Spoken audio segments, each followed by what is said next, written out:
All right, if you grew up with Asian parents, you're going to relate so much to this episode. But if you didn't, well, here's an insight into what we went through growing up.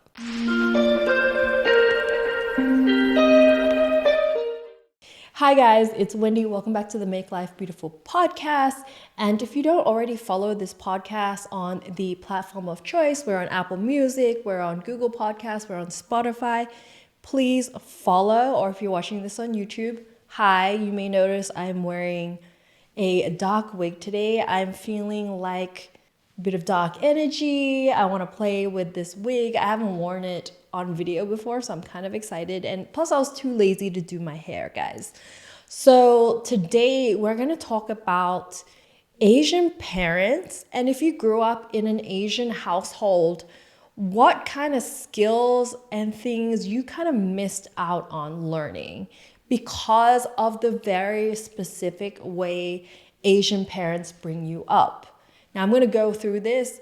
I realized myself there were a lot of life skills that I didn't learn because I grew up in an Asian household. And what really inspired this topic for me was I went on this subreddit. It was called Asian Parents Stories.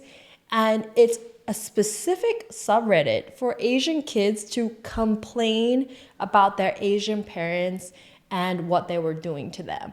And some of these stories were insane. Like some of these stories made me feel like my Asian parents were complete angels.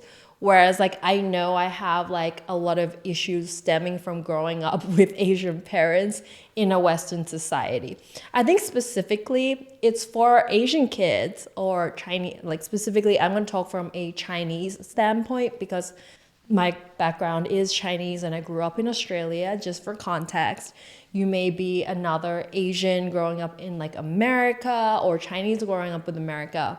But I think what makes it particularly hard for us is like we had friends that grew up like in the native culture. Like for me, I had friends growing up with the Australian culture, which were more like, you know, the more Caucasian Western upbringing, independence, being yourself, making your own decisions, being your own person. It was very much like that. Whereas Asian culture and Chinese culture in particular, it's about conforming, fitting in, respecting your parents and doing what they wish, you know. And I think we noticed it a lot more growing up in these Western countries, like for me in Australia, and of course if you grew up in America, the distinct contrast, because our friends at school, like we'd tell them our stories, or maybe we'd be even too ashamed to share like what our parents did to us, like beat us with a stick that night, which is acceptable, you know, in Asian culture, but is not acceptable in Western culture. And we just feel so alienated and different. And it's just all about trying to fit in. I mean, for me, I was part of a first generation immigrant family, which I think hits harder than if your parents were in the country for a few more generations, because then they would have adopted more of the local culture, whether it be Australian, American, Canadian, or English, or whatever. Being the first generation, my parents grew up in China and came to Australia when they were like 30-ish or something like that. So they are 100% Chinese, you know, culturally 100% Chinese, and they don't really understand Australian culture, whereas I got exposed to Australian culture like at school, talking to my friends like, oh, what are your parents like, and making comparisons. So I think it's like a very unique experience, especially for first generation Asian families that have like immigrated to other countries. And I just want to say there are good parents and bad parents in every single culture. I'm not singling out Asian parents as like being the only ones that make mistakes. And I'm not saying it's even a bad thing. It's like a very specific culture, and I think it carries very specific way of thinking and experience that is very specific. So I just want to make a disclaimer here. I think there are really great Asian parents. I think Asian parents do some really amazing things. I'm going to call them out now before I launch into this whole other side. But What I love about Asian parenting, Asian culture is one, they teach us the value of hard work. Now, there's pros and cons to this, but they want us to be successful and they want us to be set up for life. And the way that Asian parents that show love, unlike, growing up, it felt weird because my Western friends, their parents show love by giving them hugs, by saying like, I love you, by basically affirming them verbally as well as physically and being vulnerable and sharing their feelings.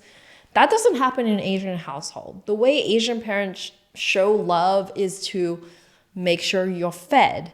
Like they will always ask, have you eaten? That's like the Chinese way of going like, how are you? Like, it's not like, how are you as a person? It's like, have you eaten?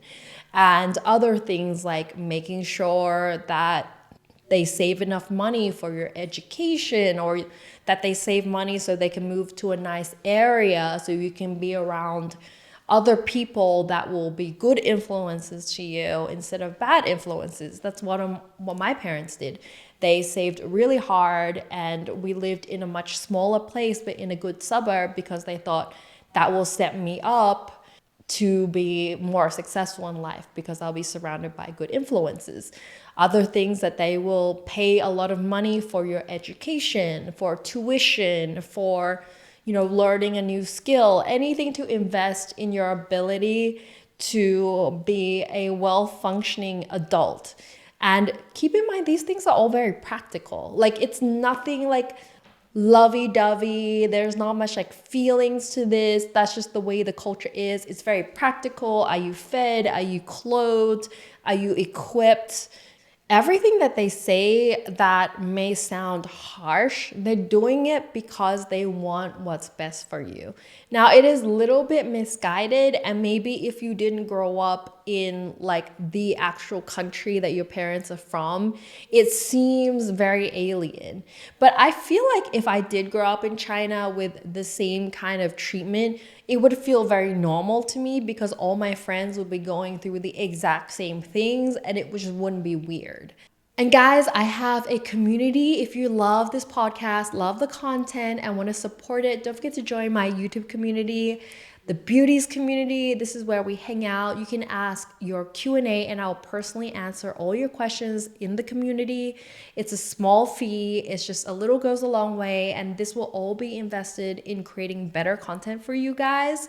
And also, if you upgrade to the VIP Beauties subscription, you're going to get extra workbooks, checklists, and resources that will help you make your life beautiful. So hopefully see you guys in the community. There's a join button on my YouTube channel down below. Don't forget to check that out. And let's get on with the podcast. So I think it's only weird because I grew up in a totally different country and was part of a totally different culture, which opened my eyes to other ways of parenting that I didn't get exposed to. So I'm just gonna like call it out. Asian parents like show their love super practically. They want what's best for you. Of course, there are bad Asian parents and bad non-Asian parents, and that just happens. That's just part of life. And if you're part of that family, like my heart goes out to you. I'm not really specifically referring to that. We could do like another podcast on talking about that. But I was just specifically referring to like the specific cultural things where they think they're doing great, but it's like a cultural thing and it just gets miscommunicated once we growing up in like a Western country, it feels different, like not as it's intended to. So I'm going to start off by reading this particular post that I found on the Asian Parents Stories subreddit that pretty much encapsulates the experience of having Asian parents, but with like a little bit of humor, right? We're not going to get too serious on this yet, but here it is. Got an A, where's the A plus? Gain a few pounds? Well, you're fat. Trying to be healthier? Why are you wasting food? Eat more. Hanging out with friends? Why don't you spend time studying? Never leaving house? Why no friends? Explaining yourself? Why do you always talk back to me? Don't talk at all. Why don't you ever speak up? Have hobbies? Why are you wasting money?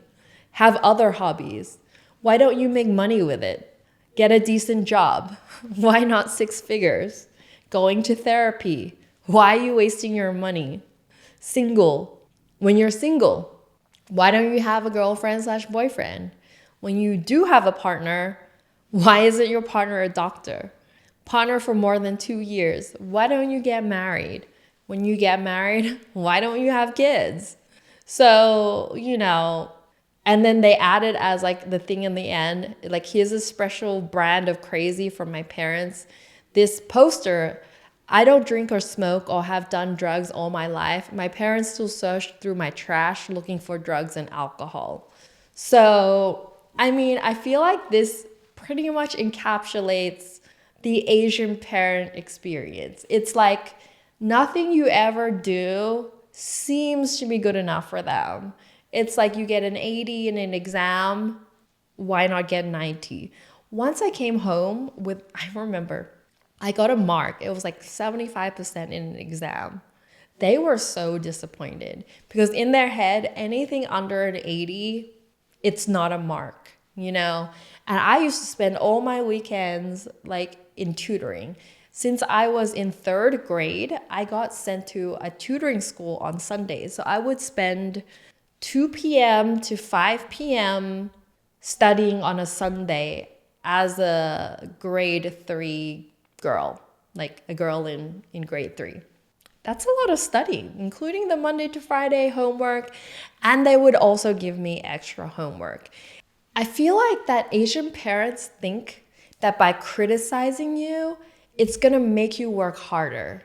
It's almost like they think if they give you a compliment, you're now gonna take that compliment and become lazy because now you think you've achieved it. It's like a really weird mindset and completely opposite from the Western mindset of support and encouragement. And I think that's where the miscommunication in the culture is. And that has led to so many misunderstandings where in my parents' head, they're doing me great favors. And in my head, they're like giving me trauma. So if you have Asian parents right now, you're probably frantically nodding and agreeing with some of these experiences. I remember I would break down crying when I was in high school because I just really didn't get it. Now that I've grown up and looked back and reflected back on it, I have given a lot more space and understanding to my parents and what they were trying to do. I can see now as an adult that they had the best of intentions and they wanted the best for me. But as I was growing up, it was just so confusing because I grew up in a culture where everyone else's family and friends were encouraging them, giving them words of support. And, criticism in a Western culture isn't seen as helpful and it isn't seen as something you just throw out there, even if it's family. It's not really socially appropriate, if you know what I mean. But I think in Chinese culture, criticism is a way to make someone better. They think by telling you all your faults, they're doing you a favor because now you're gonna think about them and fix them and improve them. And I think that's just a cultural thing. But being stuck in the middle makes it really, really confusing. And I think that's where a lot of my issues have stemmed from. In addition to just a whole lot of criticism where you feel like nothing you can do is right. The other thing that Asian culture instills, especially Chinese culture, is respect for your parents. And it's just cultural that you listen to what your parents want from you because the way they see it is your parents put in a lot of work and effort to raise you. They sacrifice a lot to raise you. And obviously it costs a lot of money and time to raise you. So to return the favor, you look after them, you respect their opinions, you listen to them. And in old age, Asian kids are more often than not, have their parents live with them and they take care of their parents in their house as gratitude for raising them. You don't see this a lot with more Western societies. A lot of the older people in Western societies end up in nursing homes. That's seen as more culturally appropriate. But in Asian families, like, you don't send your parents to nursing homes. It's kind of your job as the child to look after them because of all that they've sacrificed to, raise you. And this is amplified in like immigrant families because your mom and dad had to leave their own country and literally survive by the skin of their teeth in a new country where they didn't know the language, they didn't have any support network, they didn't have any extended family. It's much harder for immigrant parents. So just a bit of information, my dad was living on an income of $7 a week for a long time when he first came to Australia.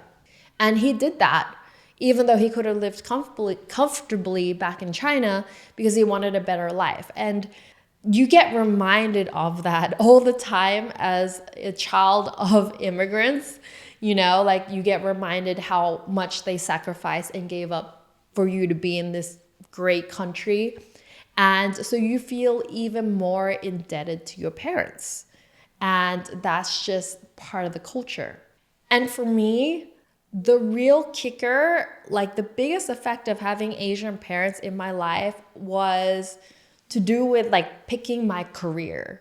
As you know, being part of an Asian family, your only acceptable career choices is to be a doctor, a lawyer, or for me, in my case, an accountant. And that was like drilled into me from a young age. I remember telling my parents like I wanted to be a hairdresser. And they would say, if you want to be a hairdresser, the chemicals are going to kill you or whatever. They'll like find some negative aspect of whatever it is and then like warn me and continually warn me throughout the day and weeks and months.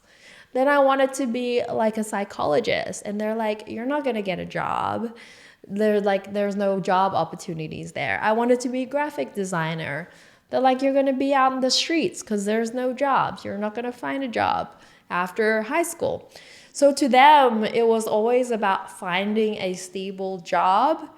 But, as I became older, I realized there's no such thing as a stable job.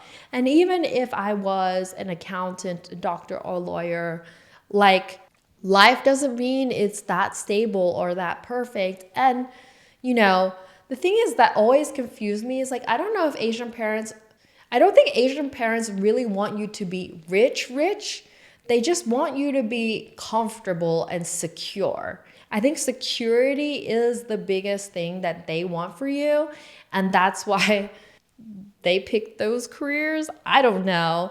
But anyways, that was the thing. Every time that I wanted to do something other than those 3 careers, I got discouraged in their kind of Asian parent way where they'll like chip away at you by like every once in a while be like, hey, you'll be homeless. Hey, you want to get a job? And then they'll just instill all this like negativity into you that you just buckle and like you just do what they want. So now we're getting to the good part. So I thought about it and I reflected on all my experiences growing up, which weren't all bad, by the way. Some were really, really amazing and great. But what I wanted to talk about is the life skills that you end up missing by growing up in an Asian household. And why this is important is like, I didn't realize I was missing these skills until I got into a relationship with people that grew up with other cultures or talked to friends with people that grew up with other cultures. And I'm just like, wow, okay. Like, obviously it's so ingrained in me. I didn't even notice I was missing these really, really important life skills. Now, I'm going to list 3 main ones. I'm sure there's more, but I can think of 3 at the moment, and I'm going to go through them. So the first life skill that I was missing by growing up in an Asian household was learning what boundaries were. Like, if you go on TikTok, if you go on social media now, boundaries are a huge thing when we're talking about having healthy relationships, right? But like, I never understood the concept of boundaries. And why is that? I just realized because growing up, my parents didn't let me have any boundaries. Like, having boundaries were a negative thing in Asian culture, because back to respecting your parents, back to doing whatever they say. Like, the Asian culture wants you to conform and like follow the rules, right? Not be independent or your own person or have your own values and your own way of thinking. It's about a collective. It's a collectivist society. Now, with that in mind, I'm like getting into relationships and realizing my biggest failure is I don't set boundaries for myself. I'm out there trying to people please, trying to do everything the other person wants, completely forgetting myself. And then I realized this habit started when I was very young. And like, thinking back on my childhood and how I was raised, every time I tried to have my own boundaries, I was kind of subliminally taught that it was wrong. Like, it's bad to think for yourself. Like, let me as your parents tell you what's best for you. So yeah, that is the big epiphany I had. And if you guys grew up in an Asian household, I want to hear from you as well. Like, do you have trouble with boundaries because of the way that you were brought up? Like, in my household, there was no such thing as like, you didn't want to do it because of XYZ. Like, no. If you didn't want to do something, the stick came out, the shoe, the belt, like whatever they're gonna whack you with, like, you're gonna go do it.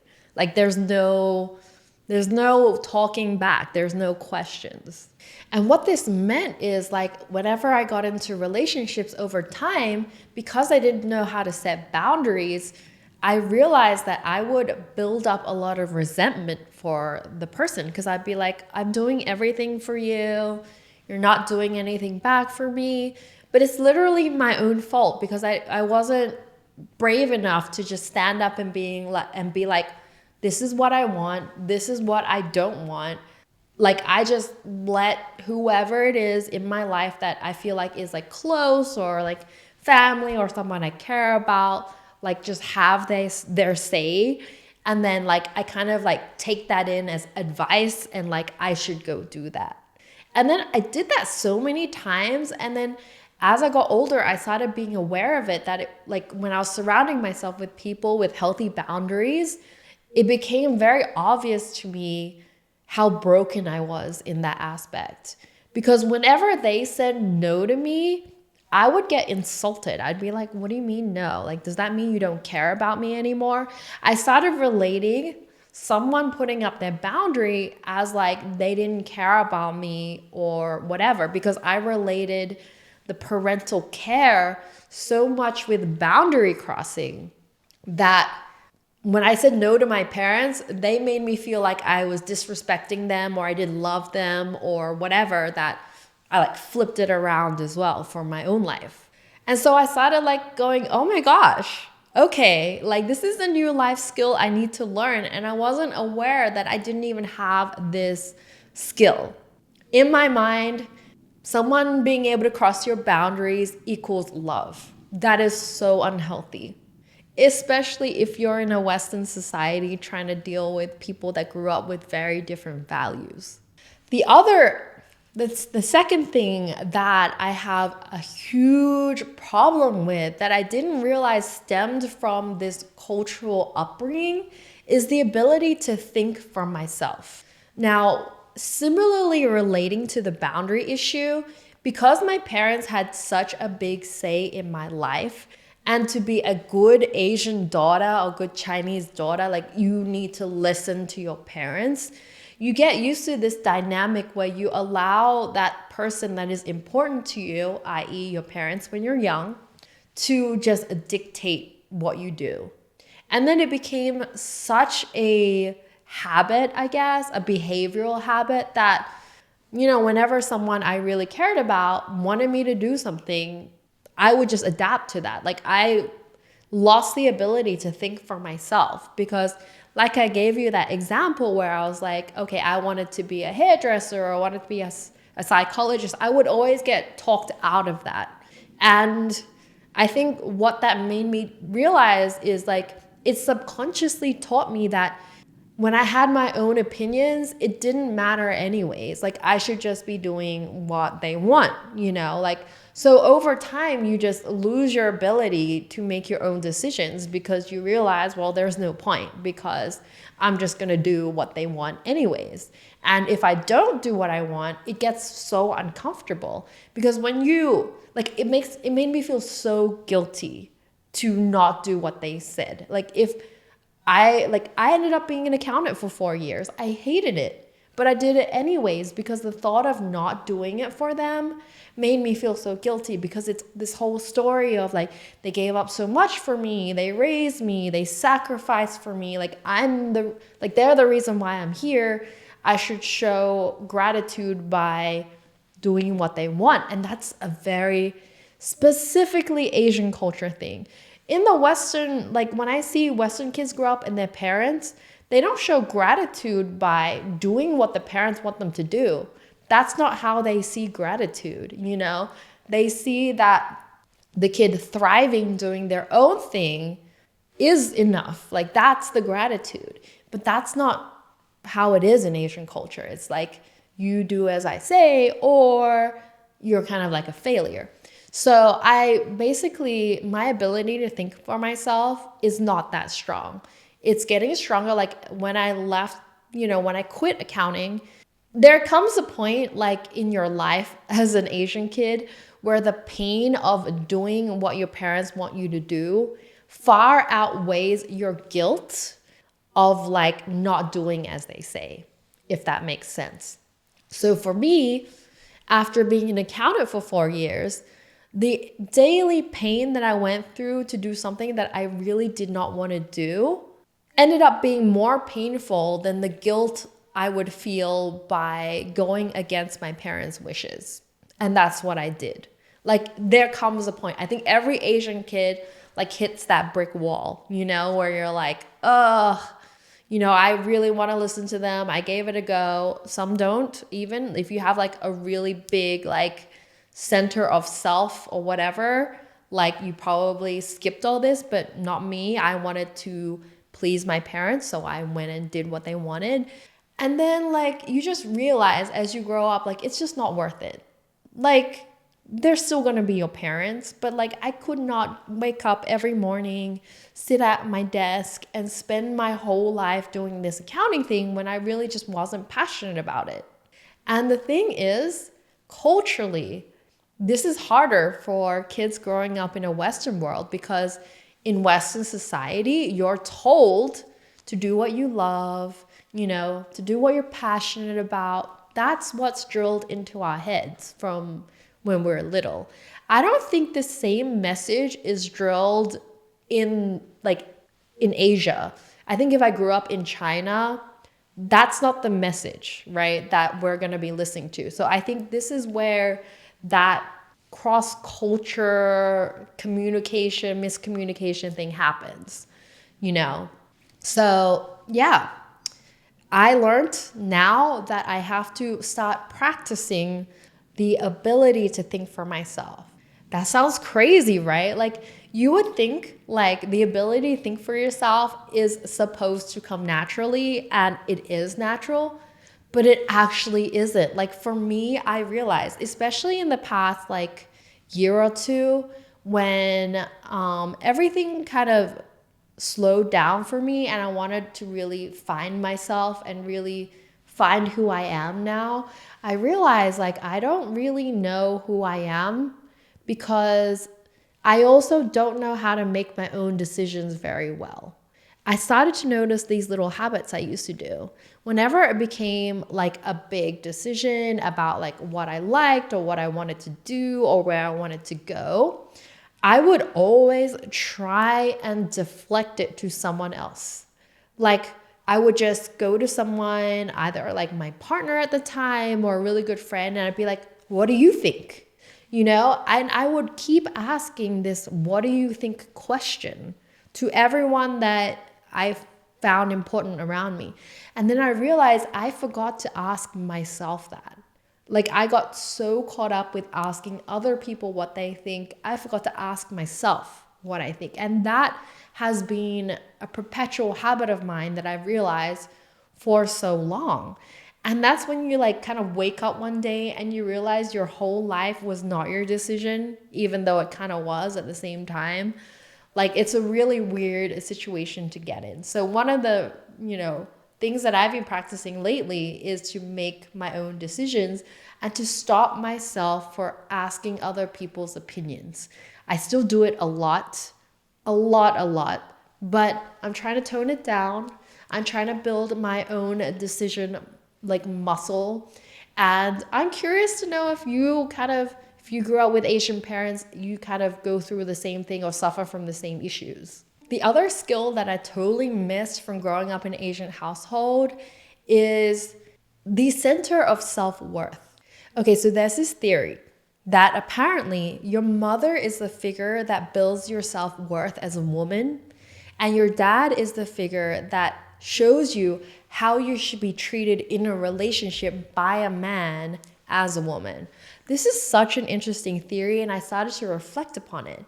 And I realized that my self-worth in terms of like true self-worth in the center is not very strong. I have very low self-esteem at the end of the day. It's a really weird mix of low and high self-esteem.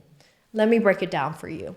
So I think criticism is very, very common in Asian parents.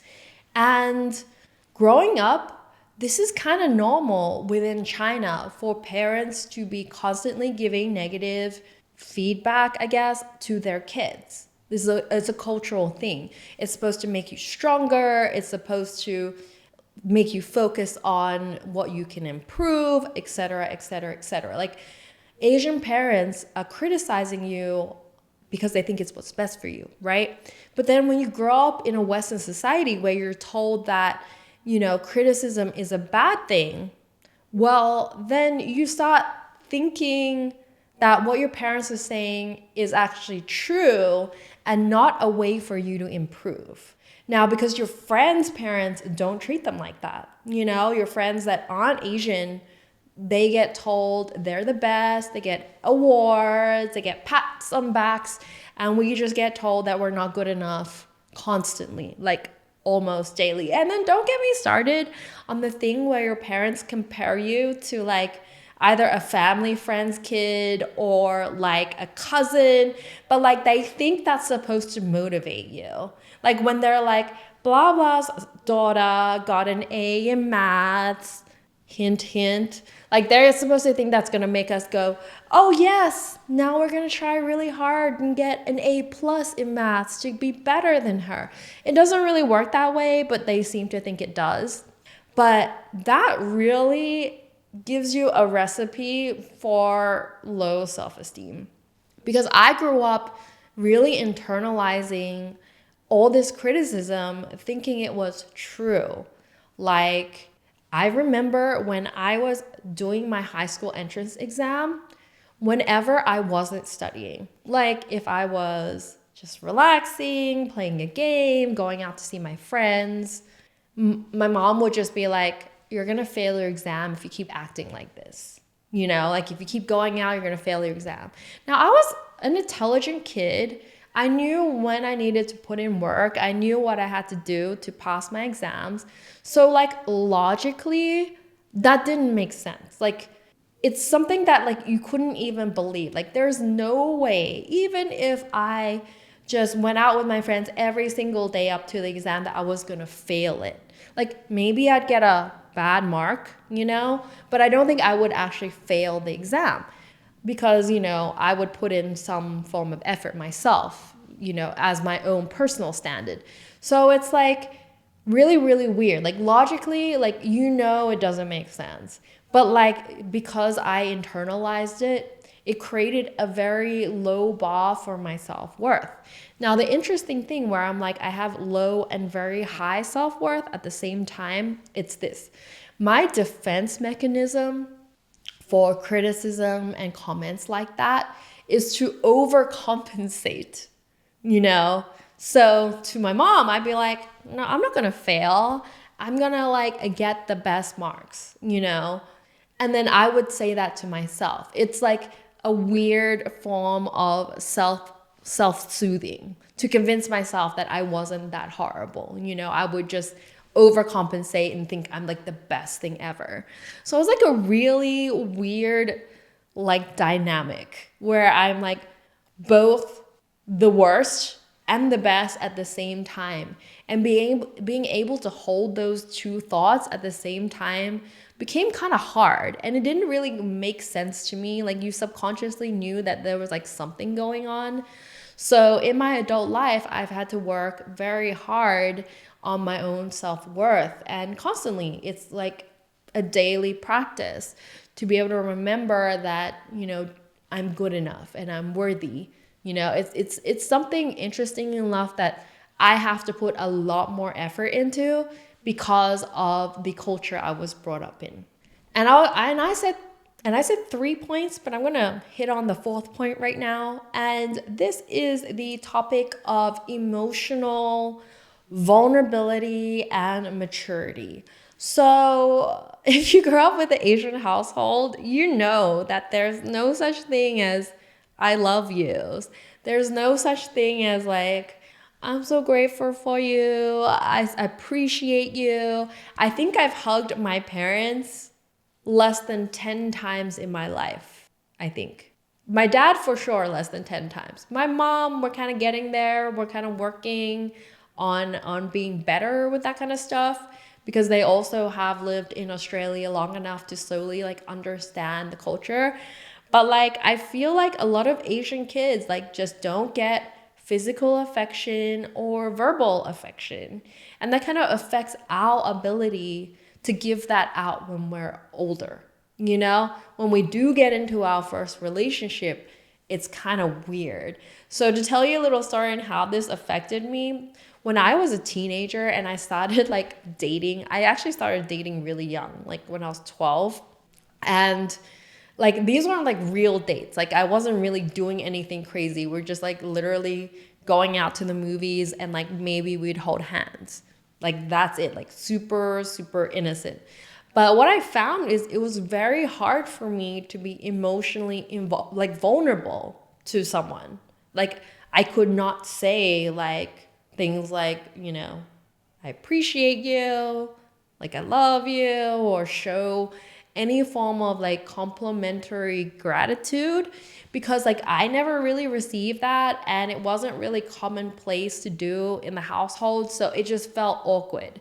Like it was something I had to like practice, you know, and it took a long time. Like I remember being super cold to a lot of the guys I dated because like they would ask me out on a date and I'll be like, okay. But like I really wasn't emotionally there, you know. There was like some weird wall and I was so young.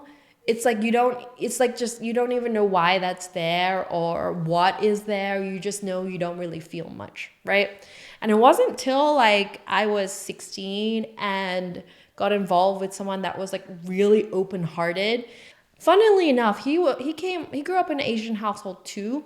He came from a Hong Kong family, and I think their dynamic was kind of different through like a traditional Chinese family. And I think Chinese families have changed a lot as well in modern times.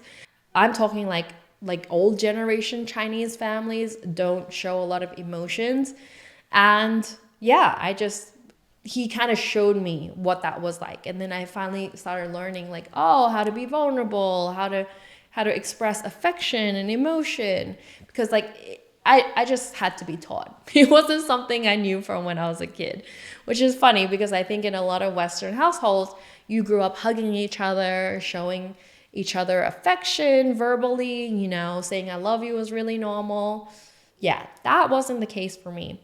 And the other thing is like because of that inability to have this great model of how to express emotion, I also found myself to be emotionally immature even at an older age. And this is really weird because I was very successful, like career-wise, academically, because that's what my parents pushed me towards. Like they wanted me to be successful in those areas, and they invested in that and they primed me for that. And so I was. But in terms of like being able to emotionally relate to other people, that I was not taught, and that is where I felt like my maturity was very, very stunted. One thing that particularly like kind of stood out to me is my ability to be confrontational with my emotions. Like I said, like with the boundaries thing and everything like that, sometimes I felt like if I said something that I truly feel, that it was insulting to the other person, or that it wasn't nice, or I don't know, I came up with a lot of excuses. But this meant I hid my negative feelings a lot, and that resulted in resentment. And it was just very hard to speak up and have those hard conversations where you're emotional and vulnerable and letting the other person know like what you want, what you expect from them, what you weren't happy with, because that like just never happened growing up. I think with Asian parents and Asian families, we tend to sweep a lot under the rug.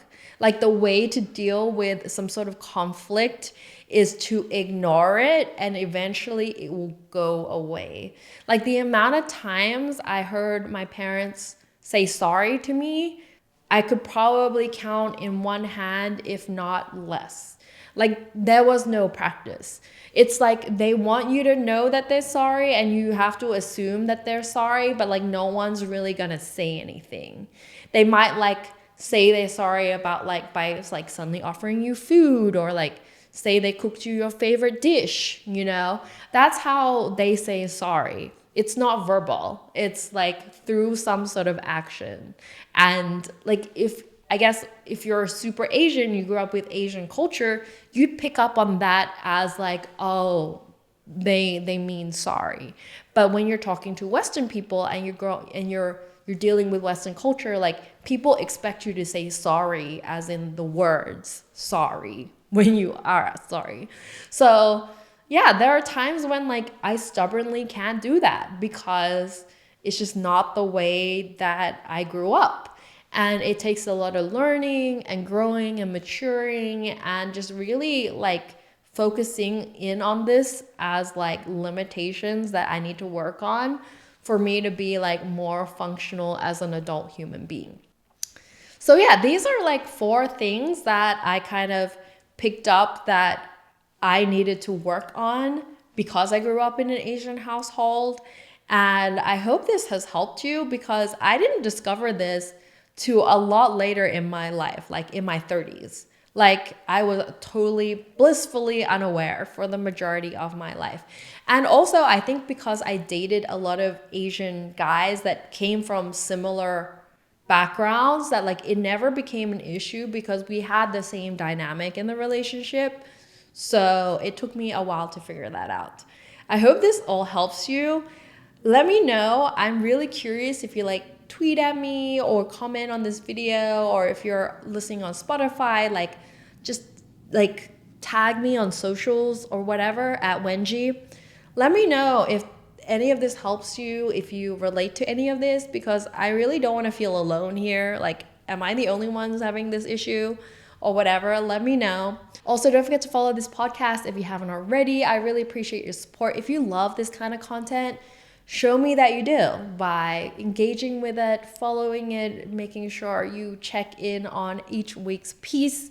I really, really want to talk about more topics, and let me know what topics you want me to talk about as well. All right, guys, thank you so much for listening to this podcast. I hope you learned something. I hope you related to something. I hope this like helped you in some way, or like maybe just intrigued you. And we'll be back next week for more chit chat and discussions and things that will make our life beautiful. All right, guys, see you guys next week. Bye. Love you. Your spirit, mind, and body just to get me where you want me.